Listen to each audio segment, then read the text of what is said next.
Welcome to episode 3 of my penny roll hunting and album fill episode.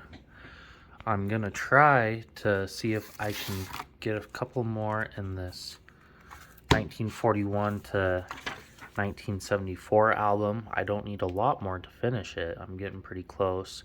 Hopefully I get some older ones to put in my other books. But this time, I'm out of town and I remembered to bring my red book. For those of you that don't know, the red book is a good guide to what coins you should look for, what errors, what years are more rare, and approximate values. The values go out of date as soon as the book is published, so it's just a guide, it's not definite, but it's still pretty helpful. And I got $25 worth of penny rolls, so I have 2,500 pennies to go through. So follow along and I'll bring you back when I find something good. So I just got done with my first roll. No major finds, but all of them are copper, which I think is promising. Um, Most of them were in the 70s, but there was some 60s in there and one or two 80s, but they were all copper, so that's a good thing.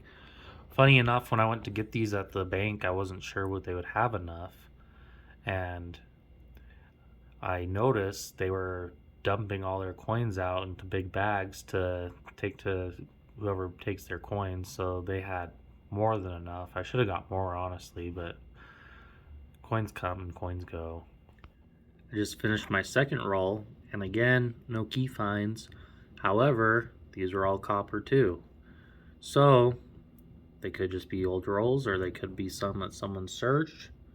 But I feel like if a coin collector searched them, they probably would have kept the coppers unless they just don't care. But I care enough to keep them, so I'll add them to my bucket at home. Well, my copper pile keeps growing. On my third roll, no key finds, but all coppers again. Came in a pretty old looking roll. Some of these other ones don't look so old, so maybe they'll be different. But I did find a 59 1 year away from being a wheat, but unfortunately, not a wheat, and I don't need it. So I'll keep looking. Again, my fourth roll, almost possibly all coppers. There was a small pile of 1982s, and that is a transition year. So they could potentially be copper. However, I do not have a scale with me to weigh them to verify the weight to confirm whether or not they are copper. So maybe all copper so far, maybe close to it. But still, I've heard on average a copper penny is worth like 3 cents in copper. So if you had $25 in copper pennies, it'd really be worth 75 in copper. So that's kind of cool to think about. So on my fifth roll, I was able to add one more to my book, 1968, and for having almost 2 billion minted, it took me quite a while to fill it. But the rest in those rolls were also copper or 1982s. I think what happened is some dragon had a copper hoard that got raided and turned into the bank, because this seems pretty intentional to me. So probably someone died and their family just turned in their coins, is my guess. Sad, but it happens. Well, I'm on my eighth roll of the hunt and I'm keeping up my copper streak.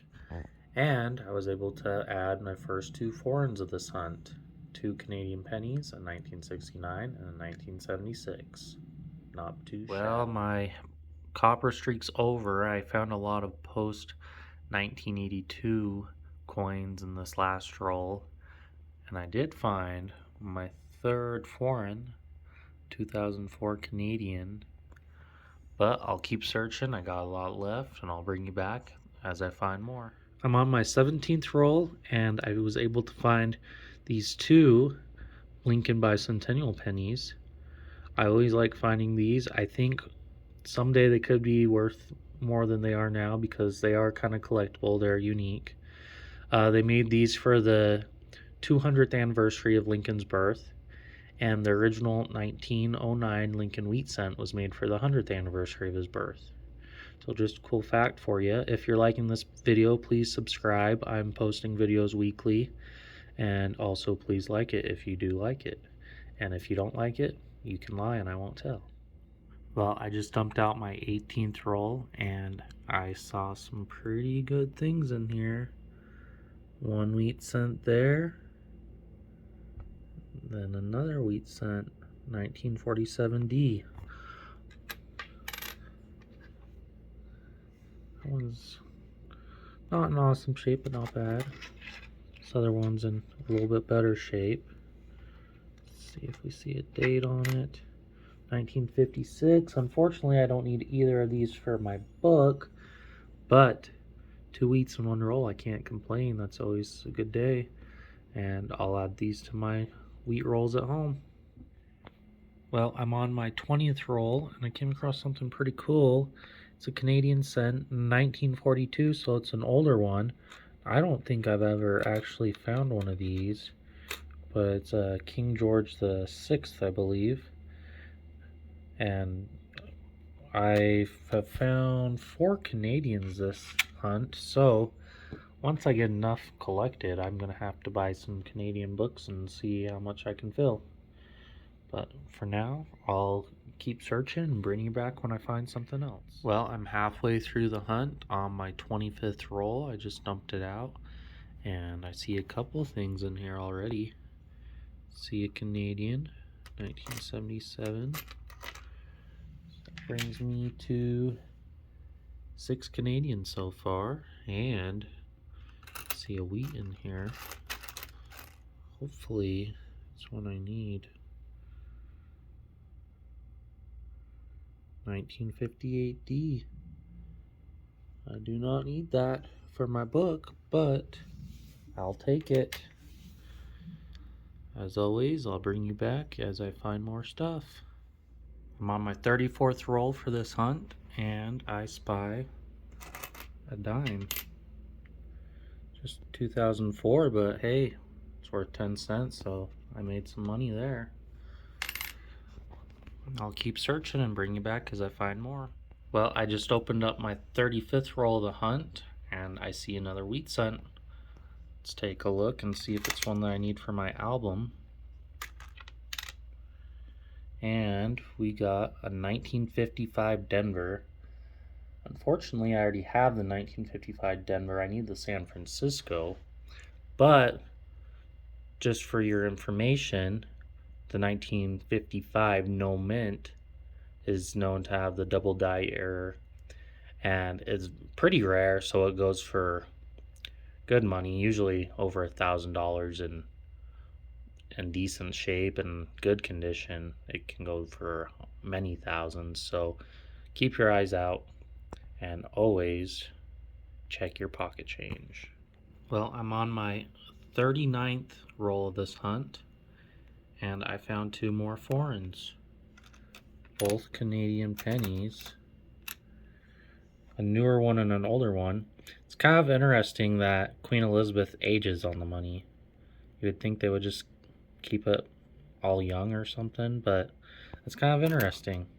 So this one's 1985. Let's see what the other one is. It's 2004.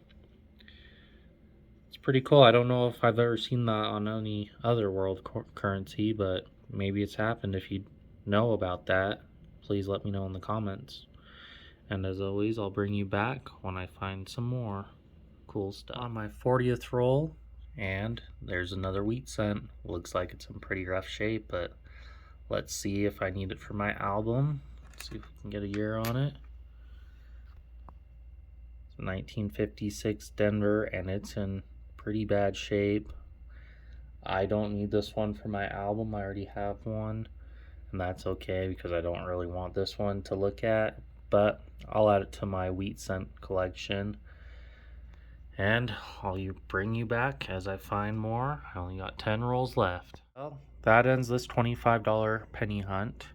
Unfortunately, I was only able to add 1 to my album, this 1968, but it's progress and I'm getting a lot closer. Hopefully the next hunt or 2 I could finish it. I think the hardest ones are going to be the still cents. People say they're pretty common in coin groups. I've never found one in the wild. That one I do have was given to me by someone. But the more coins you go through, the more likely you are to find stuff. So here's a recap of all my cool finds I got on this $25 penny hunt. I found 5 wheat cents. I've seen a lot of other people on YouTube that do $25 hunts say they average 12 to 14. I don't. I usually get 4 to 5, so I'm pretty happy with this. I'd be happy with 1, so 5's amazing, honestly. Then I got 13 Canadian pennies, which is pretty wild. I need to get a Canadian album because they're starting to pile up. And probably my favorite find of the hunt was the 1942 King George penny from Canada. I also found 3 Lincoln Bicentennials and 1 dime. And then I got a big pile of copper. If you enjoyed the video, please let me know in the comments, and thanks for watching.